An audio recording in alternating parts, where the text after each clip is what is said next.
미국은 국가 부채가 문제잖아요. 부채를 자체를 줄이면 디플레에 빠지는 거예요. 부채 자체를 줄이는 게 아니라 성장을 늘려서 부채 비율을 줄이는 거죠. 그리고 관세를 통해 가지고 해외에서 자금을 계속 미국으로 빨아들이면 그것도 성장의 역할을 하는 거거든요. 어떻게 보면 제국주의로 돌아가고 있는 거죠, 미국이. 지난 40년 동안은 되게 친한 형이었다면 다시 본 모습으로 돌아가고 있는 거예요. 과거에도 이런 모드에서는 달러는 강세로 보였거든요. 헥사곤 투자자문의 김영근입니다. 9월 인카금융 서비스 경제 전망 시작하도록 하겠습니다. 원달러 환율을 가장 궁금해 하시니까 이제 원달러 환율을 먼저 설명을 좀 드리면, 지금 기술적으로는 지난달 대비해서 이제 이게 금월이라는 게 이제 8월 기준이거든요. 8월 말 기준으로 지금 중기 상승 추세로 돌아섰고요. 장기는 이제 보합인데 요게 이제 좀 왔다 갔다 하고 있는 거죠. 근데 여기서 중기가 더 중요한 거니까 어쨌든 중기 상승 추세로 돌아섰다는 거. 그 다음에 어저께 이렇게 보니까 장기도 상승 추세로 돌아서려고 하고 있어요. 그래서 환율이 1,400원만 넘어서면 장기도 상승 추세로 돌아선다. 그러면 이게 이제 원래 이렇게 단기, 중기, 장기가 모두 상승 추세였던 때가 그 환율이 그때 1,400원대, 1,450원, 80원 요때까지 이게 상승 추세였는데 그때 확 부러지면서 이게 깨진 거거든요. 그때로 다시 돌아서 가는 거예요, 기술적으로는. 그래서 1,400원 넘어서는 게 굉장히 중요하고, 지금은 1,400원 근처에서 계속 맞고 떨어지고 있는데 달러가 너무 약해가지고 생각보다 이제 환율은 우리나라 환율은 가고 싶은데 달러가 약세니까 좀 발목이 잡혀 있는데, 기술적으로 보면 1,410원에서 15원 정도 돌파를 하면 이제 원달러는 확실히 이제 전고점 트라이를 할 수 있다. 1,480원 트라이를 할 수 있다고 보고 있고, 그 선을 돌파하는 게 굉장히 중요하다. 1,410원 선은.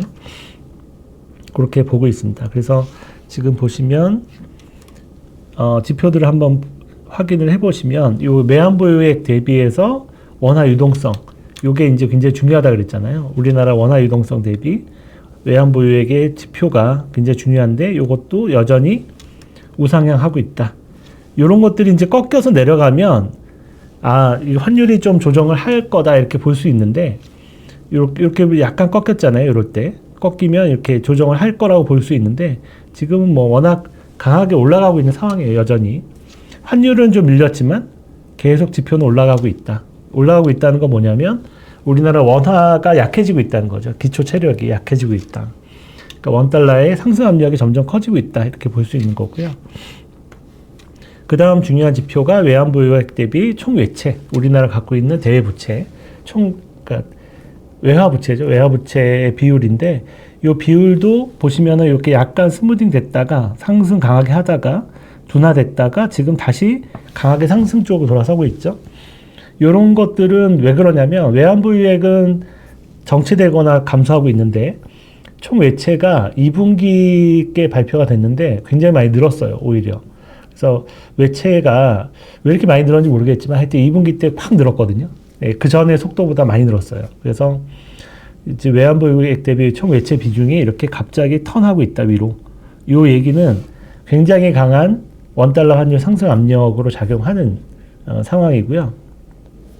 보시면은 이 지표가 이렇게 움직임에 따라서 환율이 전반적으로 이렇게 같이 따라서 움직이는 걸 볼 수 있는데, 이렇게 내려가다가 여기 펀더멘탈 내려가다가 갑자기 이렇게 튄 적 있었잖아요. 이렇게 중간중간 튀잖아요. 이럴 때가 언제냐면 2000년이잖아요. 2001년. 그러니까 미국 경기 침체 때 이렇게 펀더멘탈 상관없이 한 번씩 이렇게 튀어요. 이게 10에서 20% 정도 환율이 튀는데, 이거는 그 미국의 경기 침체나 금융위기가 올 때 항상 원화가 약세로 가는 거죠. 그래서 이런 어떤 펀더멘탈이 약한데도 불구하고, 그러니까 강한 거죠. 원화 기준으로. 강한데도 불구하고 이렇게 튀어 오른다는 거죠. 미국 경기 침체가 오면. 이때는 이제 미국 경기 침체 플러스 미국 서브프라임 때고요. 이때는 아예 그냥 펀더멘탈도 올라가고 있는 상황이어서 이게 이 지표도 올라가는 상황에서 미국 경기 침체 터지니까 굉장히 많이 올라갔던 거죠. 지금 어떤 상황이냐면 이 지표는 계속 올라가고 있는 상황이고, 이 원달러도 이렇게 따라서 올라가고 있는 상황에서 만약에 미국의 경기 침체가 생기면 어떻게 될까요? 지표가 우상향한 상태에서 경기 침체가 생기면 이렇게 팍 튀겠죠. 위로 팍 튀겠죠. 보통 한 10%에서 20% 튀니까. 그렇게 감안하면 적정 환율이 저희가 1,550원에서 1,570원 정도 보고 있는데 그 이상 튀일 가능성이 되게 높은 거죠. 그러면 이제 과거에도 그 적정 수준보다 어느 정도 튀었는지를 이렇게 체크를 해보면 한 1,600원대가 나올 수 있는 거죠. 1,630원이나 50원 정도. 그 정도 나오면 미국 경기 침체가 와서 그 정도까지 튀면 뭐 금융위기급이 아닌 이상, 그러니까 이 서프라임 때처럼 우리나라가 진짜 외화가 막 부족하거나 미국의 금융위기급이 터져서 우리나라에 뭐 어떤 큰 위기가 오거나 이런 상황이 만약에 아니라면 한 1,600원, 1,630원, 1,650원 정도면 이제 고점이라고 볼 수 있는 거고요. 그때는 이제 환을 해지를 해야 되는 거죠. 그러니까 저희가 펀드에 이제 달러로 다 오픈해 있는데 그거를 다시 원화 기준으로 이제 해지를 하는 거죠. 쉽게 얘기하면 달러를 판다는 얘기예요. 달러를 파는 거고요. 만약에 우리나라까지 위기가 번졌다. 우리나라가 갑자기 그 위기 영향 때문에 가계부채가 터져가지고 뭐 우리나라 부동산이 막 급락을 하고 그 다음에 우리나라의 미국의 서프라임 때처럼 우리나라의 서프라임 터지고 은행들이 막 무너지고 우리나라에 금융위기가 발생하고 이 정도 상황이 만약에 연결이 됐다. 그러면은 이제 이게 거의 1,700원대 이렇게 올라갈 수도 있겠죠. 순간적으로 이때처럼. 그래서 그런 상황이 오면 뭐 조금 더 홀딩해도 되는 거고 이제 그거는 그때 가서 봐야 될 것 같아요. 최소한 1,570원은 넘어갈 것 같다. 경기 침체가 오면. 그리고 미국이 경기 침체가 안 오고 만약에 미국이 원사이드하게 혼자 성장한다. 지금처럼 계속 전 세계 유동성을 끌어들이면서 미국이 진짜 완전 왕버블로 간다. 이래도 사실 달러는 강세로 갈 가능성이 높거든요. 그렇게 되면. 그러면은 그것 때문이라도 이제 환율이 끌려 올라가겠죠. 왜냐하면 펀더멘탈이 어쨌든 우리 지표가 올라가고 있기 때문에 그때는 확 올라간 것보다는 이제 이렇게 추세를 따라서 지금처럼 이렇게 올라갈 가능성이 높다고 보고 있습니다. 그리고 요게 마지막에 이제 외환보유액인데 외환보유액의 절대액이거죠.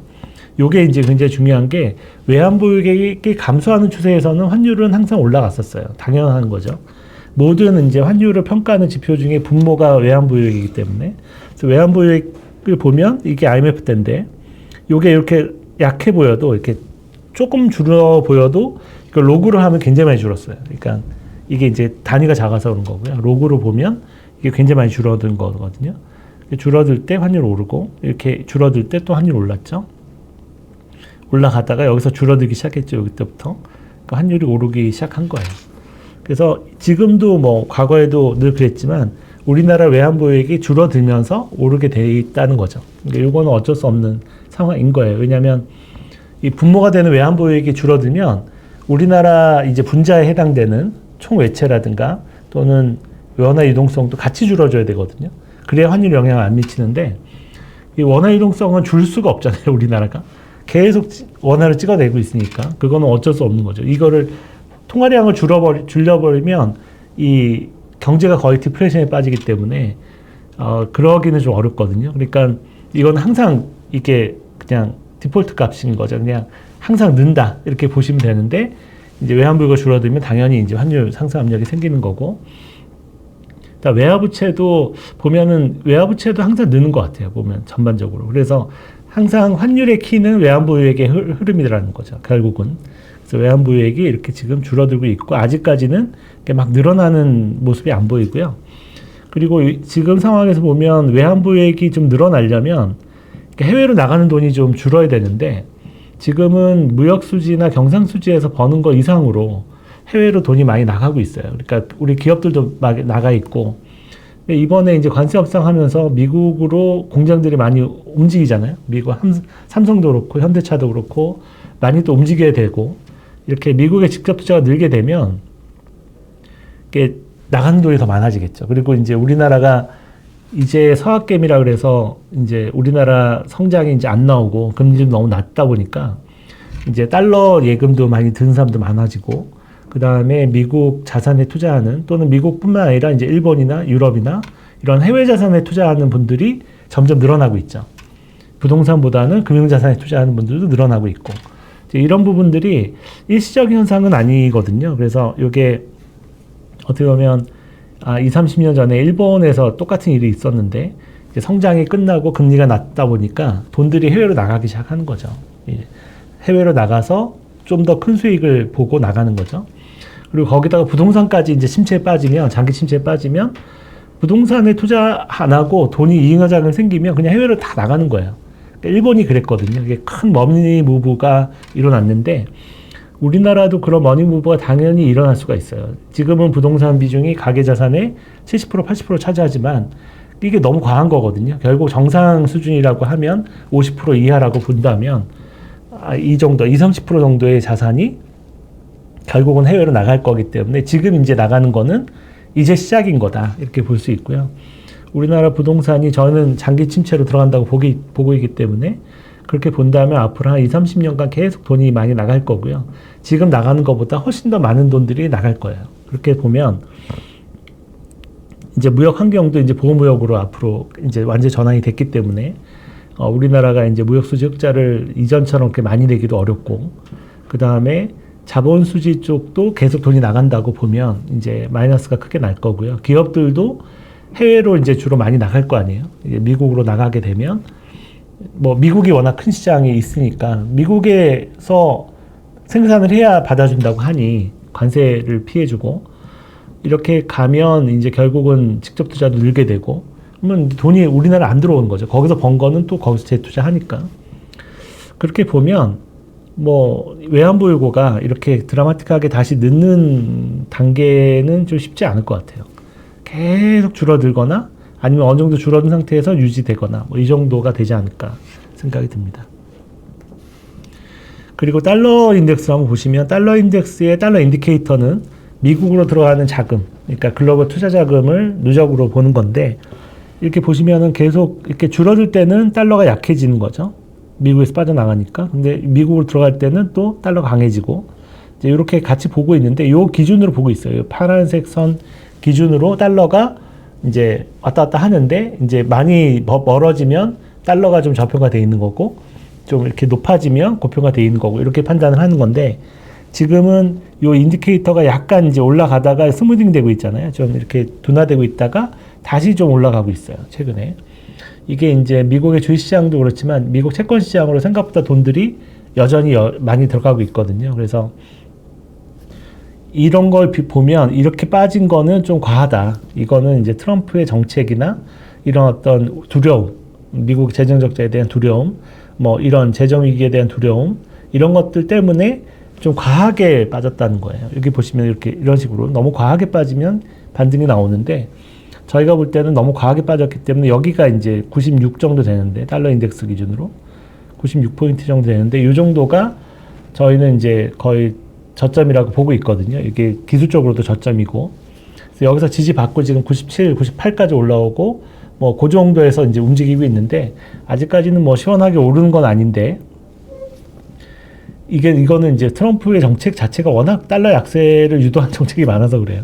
많은데 여기서 이제 저점만 잡아줘도 우리나라 원달러 환율은 미국의 달러 인덱스가 빠지지만 않아도 올라갈 수 있는 거니까 지금 그렇게 올라가고 있는 거고요. 그래서 달러도 제가 봤을 때는 막 달러 약세로 갈 것 같지는 않다는 거예요. 그러니까 트럼프는 달러 약세를 원하지만 전반적인 환경이 지금 관세 정책 자체도 전 세계 자금이 미국으로 빨려 들어가는 거잖아요. 이거는 당연히 달러 강세 요인인 거죠. 그 다음에 이럼으로써 또 미국의 인플레이션이 지금 압력이 커지고 있고 인플레 압력이 커지면 당연히 미국의 장기금리도 올라가게 돼 있고요. 미국의 고금리 상황이 굉장히 오랫동안 지속이 될 수도 있죠. 인플레가 높게 유지가 되면. 미국 입장에서 보면 결국 미국은 국가부채가 문제잖아요. 국가부채를 어떻게 끄겠어요? 부채를 자체를 줄이면 디플레에 빠지는 거예요. 부채 자체를 줄이는 게 아니라 성장을 늘려서 부채 비율을 줄이는 거죠. 부채 비율을 한 70%대까지 지금 100% 넘는데 그렇게 줄이는 게 목표인 것 같아요. 그렇게 과거에도 해왔고 그렇게 되면 이 부채 비율을 줄이려면 어떻게 되겠어요? 인플레를 감수를 하고 공격적으로 성장을 시켜야죠. 그러니까 뭐 첨단 산업이든 뭐 리쇼어링이든 미국의 그 성장률을 높이는 정책들인 거예요. 지금 하는 게. 이런 것들이 그리고 관세를 통해 가지고 해외에서 자금을 계속 미국으로 빨아들이면 그것도 성장의 역할을 하는 거거든요. 유동성이 늘어나면. 어떻게 보면 제국주의로 돌아가고 있는 거죠. 미국이. 그전에는 지난 40년 동안은 되게 친한 형이었다면 다시 본 모습으로 돌아가고 있는 거예요. 제국주의로. 예전에는 그 제국주의가 침략을 하고 전쟁을 하고 수탈에 갔다면 지금은 미국이 힘을 쓴 거죠. 지금 막 먹이고 힘을 쓰고 막 관세 때리고 이러잖아요. 이렇게 해서 그동안 이제 나갔던 돈들을 다시 끌어들이고 있는 거기 때문에 저희가 볼 때는 그렇게 해서 미국 성장이 이렇게 전 세계 성장보다 높게 유지가 되고 금리도 높게 유지가 되고 인플레도 높게 유지가 되면서 부채를 녹여버리는 과정. 그러니까 인플레를 일으키면 부채가 높거든요. 왜냐하면 부채는 고정돼 있고 인플레가 일어나면 성장은 명목 성장은 커지기 때문에 부채 비율이 떨어지게 되는 거죠. 그런 식으로 부채 조정을 해요. 그렇게 부채 조정을 하는 과정에서 이제 주변국들을 가난하게 만드는 거죠. 이렇게 제국주의로 횡포를 부리니까. 그래서 이제 이걸 이제 보호무역주의 또는 국수주의, 뭐 각자 도생의 시대, 뭐 이렇게 표현을 하는데 이제 그런 시대가 열리고 있는 것 같아요. 미국 부채 때문에. 과거에도 이게 40년 전에도 이랬거든요. 그래서 미국에 이렇게 부채가 너무 많이 쌓이면 한 번씩 이렇게 큰 조정이 일어나는 부채 조정 과정에서 보호무역으로 가고 다시 리쇼어링이 일어나고 이런 것들이 지금만 일어난 게 아니라 과거에도 일어났었어요. 그렇게 해서 한 20년 정도 하면 이제 부채 비율이 떨어지거든요. 그러면 다시 이제 자유무역 가고 이런 과정인데 이렇게 왔다 갔다 하지 않으면 한쪽 방향으로만 가면 이제 달러 신뢰를 잃으면서 달러 패권을 잃기 때문에 미국 입장에서는 선택의 여지가 없는 것 같아요. 지금 트럼프의 영향도 있지만 트럼프가 저렇게 할 수 있는 것도 역사적 배경이 있는 거라는 거죠. 제가 봤을 때는.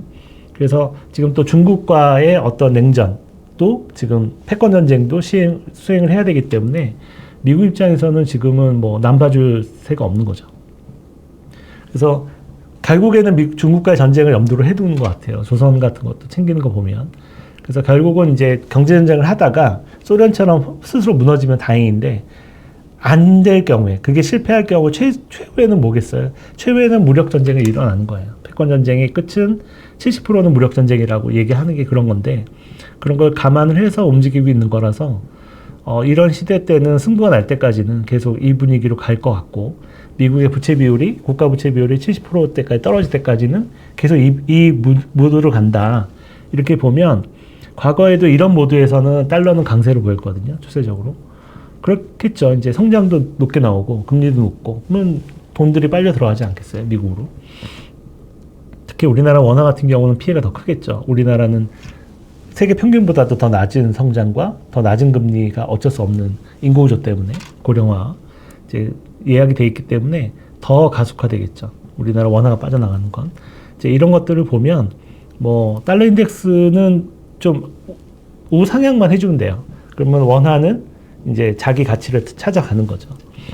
이렇게 달러 인덱스가 막 급락만 안 하면 급락하면 어쩔 수 없이 같이 밀리거든요. 방향은 같게 가기 때문에 이제 그렇게 판단을 하시면 될 것 같습니다.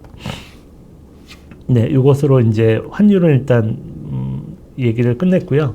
환율은 어쨌든 앞으로의 움직임은 1,400원, 1,410원 정도를 돌파하는 게 굉장히 중요하다.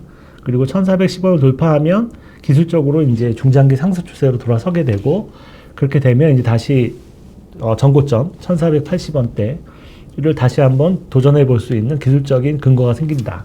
그래서 그게 굉장히 중요하다 이렇게 말씀드리고 있고 그다음에 달러는 바닥을 친 것 같은데 아직까지 달러가 본격적으로 강세로 가는 거는 조금 더 시간이 필요한 것 같다. 이렇게 말씀드릴 수 있습니다.